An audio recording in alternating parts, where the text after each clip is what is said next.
వాళ్ళ ఇష్టం. ఇప్పుడు నువ్వు అదొక ఫుడ్ లాగా, నువ్వు ఆకలితో ఉన్నావా, నీకు ఆ ఫుడ్ పెట్టి నిన్ను చల్లపరిచి పండుకోబెట్టి నువ్వు అట్లే పండుకోరా భయ్య అని చెప్పేసి రాజకీయం చెప్తుంది. మతం అంటావా, ఆ రాజకీయాలకు ఒక ఏమంటారు సోర్స్ అనమాట. రాజకీయంగా ఎదగడానికి ఒక మతం అనేది సోర్స్. ఇప్పుడు ఎడ్యుకేషన్ చదువుకొని నువ్వు అంత చేసి అంతే చదువుకొని లూప్ హోల్స్ తెలుసుకున్న తర్వాత కూడా నువ్వు ఎదగలేదు అనే కారణం కూడా అదే రాజకీయం. కమింగ్ బ్యాక్ టు ఎడ్యుకేషన్ అలా ఉంది. And caste wise, reservation wise, ఓసీలకైనా ఏదైనా సరే, ఓసీ నుంచి ఎస్సీ వరకు ఏదైనా సరే కరెక్ట్ రిజర్వేషన్ సిస్టమ్ అన్న పాయింట్ ఆఫ్ వ్యూలో చెక్ చేసుకుంటే ఎవరికి కరెక్ట్ అందట్లేదు, ఏ క్యాస్ట్లో కూడా అందట్లేదు అనేది నా feeling. Coming back to ethics వరకు వచ్చేసరికి అమ్మ నాన్న అన్నదమ్ములు సంథింగ్ ఈ బంధాలు అనేటివి ఉన్నాయని అనుకున్నాం. ఓకే, ప్లేడ్జ్లో మాత్రం ఉంటుంది ఏంటి, భారతదేశం నా మాతృభూమి, భారతీయులందరూ నా సహోదరులు అనుకున్నప్పుడు అమ్మాయిలకి ఎందుకు రేపటం జరుగుతున్నాయి? ఒకవేళ రేపటి రీసెంట్గా చాలా ఏంటి, ఒక అమ్మాయిని డాక్టర్ని రేపటం చేశారు. Not only doctor, everyday single రేపటి. సో అదే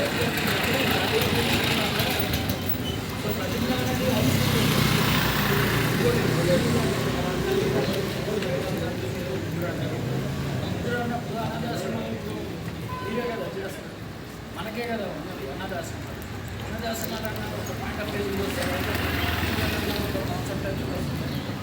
not only parents, only childrens కూడా, children's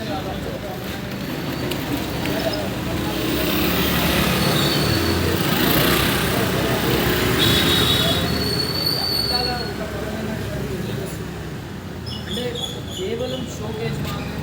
happy independence day, happy republic day, ఈ 2 డేలే. డేకి మాత్రమే గుర్తొచ్చేదే భక్తి. ఆ భక్తి కేవలం 24 గంటలు మాత్రమే. ఓన్లీ షోకేజ్ మాత్రం.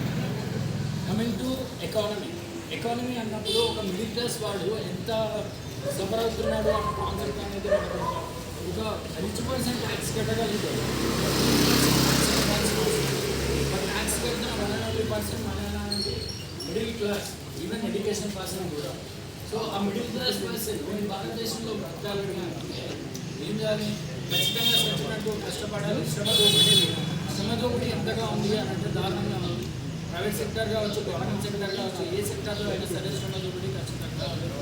సో ఆ శ్రమదోపిడిని దోచుకునే వాళ్ళు దోచుకుంటున్నారు, రాజులు రాజులు ఒకప్పుడు నవాబులు ఉంటే వాళ్ళు పనిచేస్తున్నారు. బట్ ఇప్పుడు ఎడ్యుకేషన్ అనే వాళ్ళు కూలీ పనులు ఎవరు అని అంటే చదువుకున్న వాళ్ళని, కేవలం కూలీ పనులు చేసే వాళ్ళని. సో ఆ చదువుకొని కూలీ పనులుగా చేస్తున్న చాలామంది ఎంతోమంది ఉన్నారు. Because of relations, middle class and tax. ఇప్పుడున్న ట్యాక్స్కి మన బ్రతుకి అస్సలు సంబంధం లేదని నా ఫీలింగ్. సో ఇలాంటి ఎన్ని ఉన్నా కానీ happy independence. So independence. Thank you.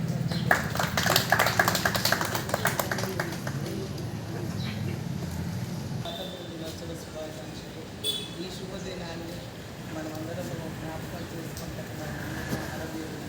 నిజంగా